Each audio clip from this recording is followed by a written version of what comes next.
Herkese salam, kanalıma xoş gəlmisiniz. Bugün sizə Gecə Yarısı kitabxanası əsərini biraz şərh eləmək istəyirəm. Ona uyğun da belə kiçik bir ambiyans yaratmaq istədim. Ümidvaram ki, çox tünd bir arxa fon sizi narahat eləməz. Bu kitabı məndən bir rəfiqəm soruşmuşdu ki, səncə necə də oxumağa dəyər? Ümid edirəm ki, verdiyim şərhlər onun oxumağa dəyər olub-olmadığı ilə bağlı öz fikirlərini toplamasına kömək eləyə bilər. Bu arada, yəni beynəlxalq bestsellerdir, haqqında bir çox müəlliflərin, bir çox qəzetlərdə, hətta nəşrlərdə bu əsər haqqında böyük bir təriflər var. Hətta təriflər burayla bitmir. Əsərin girişində də yenə əsər haqqında çoxlu fikirlər irəli sürülüb ki, biz bunu görürük. Amma mən biraz dürüst olacağam. Yəni aldığım mükafatlar olsun və s. onu yox, sadəcə öz şəxsi fikrimdən kitabı şərh eləməyə çalışacağam. Elə isə getdik. Deməli, Gecə Yarısı kitabxanasında baş qəhrəmanımız Nora Sid deyə bir qadın xarakterdir. Bu xarakter necə biridir? Demək ki, o artıq atasını itirib, qardaşı ilə münasibətləri yolunda deyil, hətta evinin kirayəsini ödəyə biləcək qədər məbləği belə yoxdur. Sonra sevdiyi tək və onu sevən tək varlıq olan pişiyi də həyatını itirir. Demək olar ki, hər şey üst-üstə gəlir. Hətta musiqi dərsi dediyi bir oğlan sırf o gecikdiyi üçün ailəsi artıq onun musiqi dərsi verməyini istəmir həmin oğlana. Yəni bu şəkildə Nora Sid artıq yaşam məqsədini itirir ya da itirdiyini düşünür. Bununla da əsər başlayır. O deyir ki, əgər yaşamağın bir mənası yoxdur, onda niyə də yaşayıram? Bu arada heç bir spoiler verməməyə çalışacağım. Sadəcə öz fikirlərimi deyəcəm ki, oxuyub-oxumamaq qərarı sizə qalsın. Sadəcə kiçik bir hissə var, onu amma olduğu kimi oxuyub şərh eləmək istəyirəm. Deməli, əsər bizə ilkin olaraq yalnızlığı öyrədir. Və bunu Nora'nın simasında öyrətməyi çox da yaxşı bacarır. Və deyir ki, yəni bu Nora'nın nitqindən bir ifadədir ki, özümə yalnızlıqdan daha yaxşı dost tanımıram. Nora həyatında əslində hər işdə, yəni bacardığı hər işdə müəyyən qədər uğur qazanan biridir. Sadəcə onu davam elətdirmir, yarıda qoyur. Sonra günahı da başqalarında axtarır.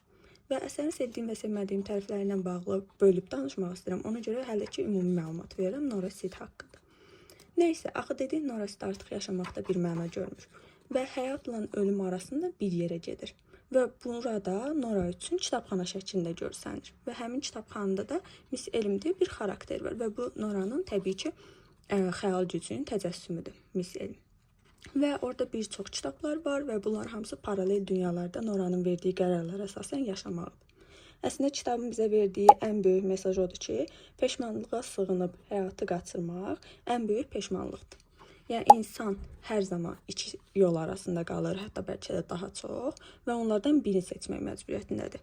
Və həmin o seçdiyi də uğurlu olmayanda, uğurlu da təbii ki, kimə görə, nəyə görə deyə dəyişən bir illüziyadır təbii ki.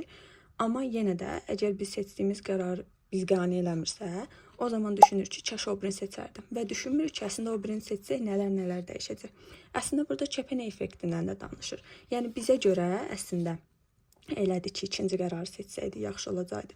Nə bilirsən yaxşı olacaqdı, bəlkə orada da başqa bir həqiqət var idi. Və bu başqa həqiqətlər, başqa yaşamlar Nora'nın həyatına təcəssüm edir. Yəni Nora hər dəfə bir kitab seçir, biri dünyaya gedir, öz qərarı ilə bağlı. Burada kiçik bir mövzudan əlaqəsiz bir şey deyəcəm. Bu nəşriyyatın səhvidir. Baxın, bir neçə səhifədə də eyni şey təkrarlanır. Və mən ən nifrət etdiyim şey kitabların cırılması, çiklənməsidir, amma edəcək bir şey yoxdur. Nəysə, şikayətimi də eləyə görə davam edə bilərik.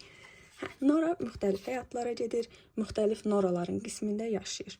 Yəni o əslində hər yerdə olur, hər kəs olur və başlayır öz həyat amalını axtarmağa. Əslində ilk başlarda heç o maraqlı gəlmir ona həyatıma. Deyirəm, yəni mən ölmək istəyirəm də, yaşamaq üçün bir məqsədim yoxdur, niyə yaşamalıyım? Amma sonra biz hadisələrin gedişatında görürük ki, yəni Nora əslində ölmək istəmir. Ona görə bu kitabxanadadır. Həqiqətən ölmək, həyatına son vermək istəsəydi, onda ölmüş olardı. Nəysə, hekayə belə davam edir. İndi sizə istəyirəm əsərin yaxşı və pis tərəflərindən danışım. Yəni, hər nə qədər mükafat almış bir əsər olsa da, mənə görə qopuqluqları çox olan əsərlərdən biridir, romanlardan biridir daha doğrusu. Müsbət cəhət kimi bunu deyə bilərəm ki, əgər siz dərin oxuyucu deyirsinizsə, istəyirsiniz ki, oxudum, tamam, oxudum, başa düşdüm, keçdim, oxudum, başa düşdüm, keçdim. Çox sadədir, çox axıcı gedir. Yəni, həqiqətən də, hətta əslində belə deyim, indi bu da mənfi tərəfinə gedəcək ki, Yəni insanın özünə düşünmək üçün yer qoymur. Məsələn, bir hadisədən danışır, altında hansısa bir filoloq da ola bilər, fəlsəfənin məşhur şəxslərindən də biri ola bilər. Həmin şəxslərdən ifadə verilir və açır. Və bilirsiniz Nora necə xarakterdir? Məncə bu da əsərin mənfilərindən biridir. Sanki kukladır və iplə dartılmağa ehtiyacı var. Yəni yönləndirməyə ehtiyacı var. Biz hər birimiz əslində həyatın müəyyən yerlərində beləyik. Başqasında cavab axtarırıq, başqasından cavabı gözləyirik. Amma yəni bir yerə qədər. Nora xarakteri məni bir yerdən sonra əsəbləşdirdi. Yəni ilk başlardakı Noranın həyatları qəbul edilə bilirdi ki, qəbullana bilmir bu vəziyyəti, nə bilim, getdiyi həyatlarda da görür ki, yox da uğur qazana bilmir, öz istədiyi kimi getmir, ola bilər. Amma əsərin bir yerindən sonra başlayır ancaq təkrarlanmağa və bu da mən sevmədiyim nüanslardan biridir. Mövzu çox qəşəngdir, amma düşünürəm ki, bəzi hissələrdə çox səthi qalıb. Neurodepressiv biridir və əsər də bunun üzərindən irəliləyir. Onu demək istəyirəm ki, depressiya çox səthi izah olunur. Depressiya o qədər qarışıq, o qədər belə deyim çətindir ki, burada belə çıxır ki, belə bir həyatda varmış kimi filan olur. Amma depressiya bizim özümüzə qoya biləcəyimiz qədər asan bir diaqnoz deyil. Yəni onundan çıxmaq bu qədər asan deyil. Yəni orada bir fərqlilik istəyərdim olsun, sırf diaqnozun özü ilə bağlı olaraq.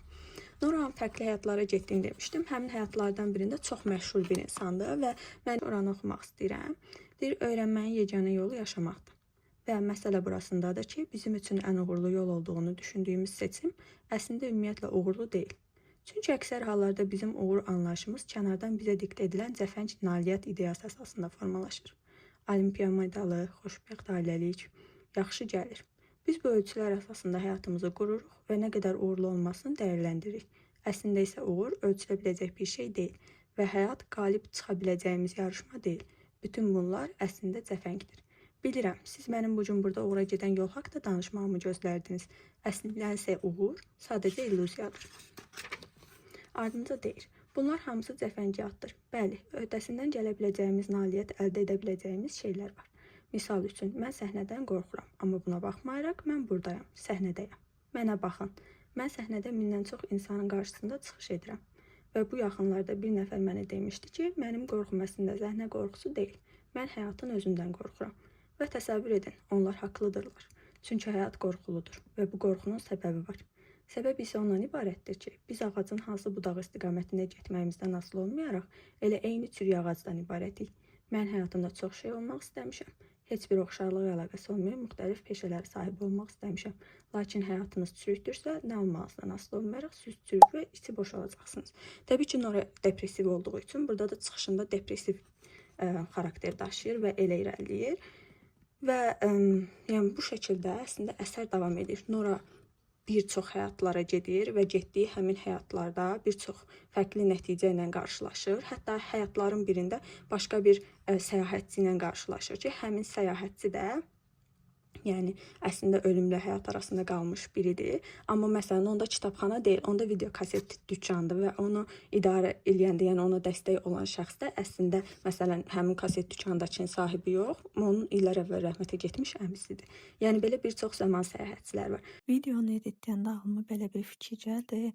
Əgər sizin elə bir yeriniz olsaydı necə olardı? Məsələn, orada kitabxanadır, çünki onun daxili sakitlik tapdığı yer olardı, bəs sizdə? Və beləcə Nora sonunda qərara gəlir ki, o əslində həqiqətən də yaşamaq istəyirmiş. Kitabda çox çatışmazlıqlar olmasına rəğmən məncə bəyənilməsinin səbəbi odur ki, bu bir vida məktubu, ölüm məktubu deyil də, həyatın səsidir, özüdür. Ümumilikdə isə yəni deyə bilərik ki, sonda Nora öz həyat mənasını tapa bilir. Və həmin o həyatın mənasına uyğun olaraq da yenidən öz fikirlərini, öz düşüncələrini paylaşır. Hər şey olmaq istəmiş, amma heç kim ola bilməmiş bir insanın hekayəsini eşidirik biz. Və həyatı anlamaq məcburiyyətində deyilik. Onu yaşamaq yetərlidir. Əgər yaşasaq, onsuz da bir qədər başa düşəcəyik və uğurlu qərar deyə bir anlayış yoxdur. Biz hər qərar verdikcə həyatımız onun yönündə dəyişir və vermədiyimiz qərarlara görə peşman olmalı deyilik. Yenilərin arxasınca getməliyik. Bu arada çox istəyərdim ki, Nora həqiqətən də sonda yenə getsin və əş tapsın. Amma yazıcı bunu bizə biraz çox görür. Və hətta Hugo da bizə çox görür. Yəni ikisindən birinin ən azından tapsın deyəndə ki, onsuz da onun həyatında olan insanlardılar. Yəni məsələn, əşlə yenidən evlənsin istəyərdim, amma elə bir şey olmadı. Yəni ay həyatımızın ən yaxşı kitabıdır. Bu kitabı oxumasan çox şey itirəcəksən. Bu kitab yəni bir necə deyim, şəxsi inkişaf dühasıdır filan, elə bir şey yoxdur. Amma oxumaq istəyən üçün, həyatına maraq qatmaq istəyən üçün, belə deyim də, sanki Səhra yuxudur da kitab, yəni elə davam edir. Oxumağa dəyər, çünki fərqli təcrübədir. Mövzu da maraqlıdır. Amma yəni şəxsi inkişaf üçün tövsiyə eləyərdimmi? Mən şəxsən eləməzdim. Bu günü sizlə bölüşmək istədiklərim bu qədər idi. Ümid edirəm ki, hər kəs öz qərarının arxasında duracaq qədər cəsurdur və yaşamaq üçün sadəcə səmaya baxmağın yetərli olacağının fərqindədir və hər zaman çıxış yolu ola biləcəyinin də fərqindədir. Ümid edirəm ki, qərarlarınızdan heç vaxt peşman olmarsınız və Nara kimi çətin vəziyyətə də düşməmiş olarsınız. Sizlə bölüşmək istədiklərim bu qədər idi. Sağ olun.